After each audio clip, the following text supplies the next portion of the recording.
Welcome back to Guide with Samuel. In today's quick video, I'll walk you through how to enable data saver mode in YouTube Kit on your Windows computer.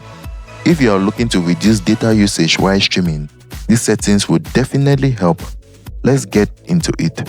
First, open your browser and go to www.youtubekit.com. Play any video from the home page or search for the one you like to watch. Once the video starts playing, pause it, then move your mouse to the upper corner of the video and click on the three vertical dots. From the menu, scroll down and select Quality. Now, choose Data Saver from the list.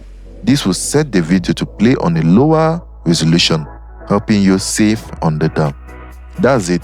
The video will continue playing in lower quality, still watchable but optimized for less bandwidth.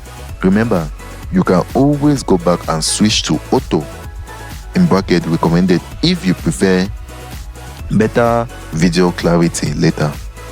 And that's it, guys. If you found this helpful, don't forget to like and subscribe to Guide with Samuel for more helpful tutorials.